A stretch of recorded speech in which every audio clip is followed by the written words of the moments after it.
Hi, everybody. John Harris here. I want you to hear this short excerpt, courtesy of Jim Rohn and Paul Hutchings.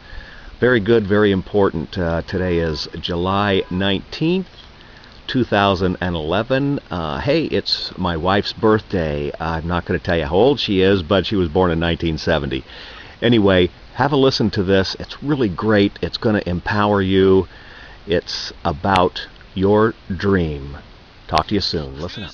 Terrific Tuesday, July 19th, 2011, and I want to welcome each of you to the call. Today, we are finishing out the book, Leading an Inspired Life by Jim Rohn, and what a fitting climax to this book. The message today is on achieving your dreams, and it goes as follows. While most people spend most of their lives struggling to earn a living, a much smaller number seem to have everything going their way. Instead of just earning a living, the smaller group is busily working at building and enjoying a fortune. Everything just seems to work out for them. And here sits the much larger group, wondering how life can be so unfair, so complicated and unjust. What's the major difference between the little group with so much and the larger group with so little? Despite all of the factors that affect our lives, like the kind of parents we have, the schools we attended, the part of the country we grew up in, none has as much potential power for affecting our futures as our ability to dream. Dreams are a projection of the kind of life you want to lead. Dreams can drive you. Dreams can make you skip over obstacles. When you allow your dreams to pull you, they unleash a creative force that can overpower any obstacle in your path. To unleash this power, though, your dreams must be well-defined. A fuzzy future has little pulling power. Well-defined dreams are not fuzzy. Wishes are fuzzy. To really achieve your dreams, to really have your future plans pull you forward, your dreams must be vivid. If you've ever hiked a 14,000-foot peak in the Rocky Mountains, one thought has surely come to mind. How did the settlers of this country do it? How did they get from the East Coast to the West Coast? Carrying one day's supply of food and water is hard enough. Can you imagine hauling all of your worldly goods with you, mile after mile, day after day, month after month? These people had big dreams. They had ambition. They didn't focus on the hardship of getting up the mountain. In their minds, they were already on the other side. Their bodies just hadn't gotten them there yet.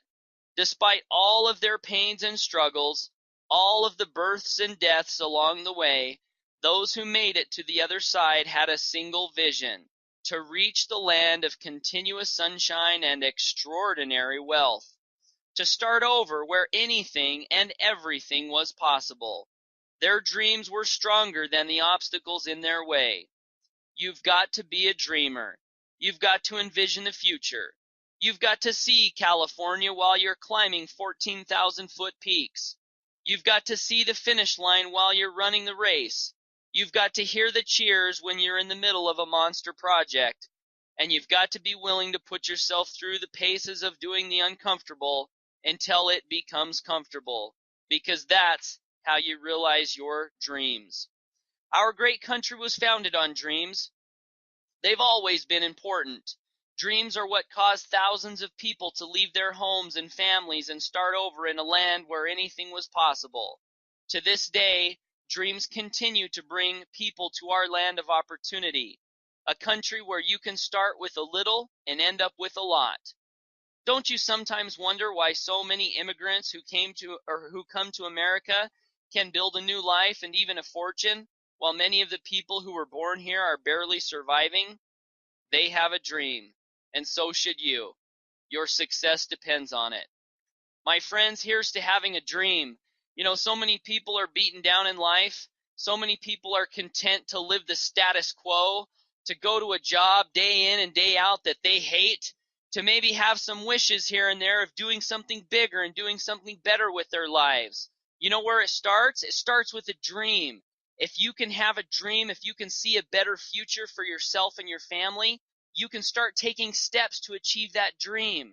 And maybe in the beginning, you can't see it vividly. I know that I couldn't. When I first had my dream a few years ago, I could just barely see right in front of myself. I could see, Paul, what if you could just generate enough residual income that you wouldn't have to have a job? What if you could just have some freedom to be your own man and create your own life and spend more time with your family? That was all I could see. And I set a goal a year ago to have X amount of residual income. Well, guess what? A year and a half later, August 1st, 2011, I'm going to hit that goal. I'm right on track to actually surpass it. But it started with a dream. And a year ago, I could only see that far. But now that I'm inches away from realizing that dream and having that amount that I saw in my mind a year and a half ago of residual income coming in, month out, every month for the rest of my life, now that I'm right there, guess what? I can start to see a little bit farther. So the point of today's message is that we've got a dream. We've got to be able to see a little bit further than where we are. And if we can do that, if we can see a little bit further than where we are now, we can have a better life. We can have a better life. We can have better lives for ourselves, for our families, for those that we care about. Be a dreamer. There's so many people today that, again, are just content with living lives of mediocrity. But that's not you and that's not me. So today, let's be dreamers. Let's hold fast to the dreams that we have, and let's realize that anything is possible as long as we have a dream and we're willing to take consistent action on a daily basis and plow through those temporary defeats and setbacks that are sure to come. We can achieve amazing things. We can achieve our dreams. And I love dreamers of the world. If there weren't dreamers, if there weren't people out there painting a better picture of a brighter future and a brighter tomorrow, how dreary and how drab would the world be? How dreary and how drab would my life be? So don't be a dreary and drab person. Be a dreamer for yourself and for all those people that are counting on you. And today, let's get out there and take action, my friends, towards your major definite purposes. Thanks so much for being on the call. I love you. Be dreamers. We'll see you tomorrow morning on the new conference line. Thanks for joining us. Make it a great day.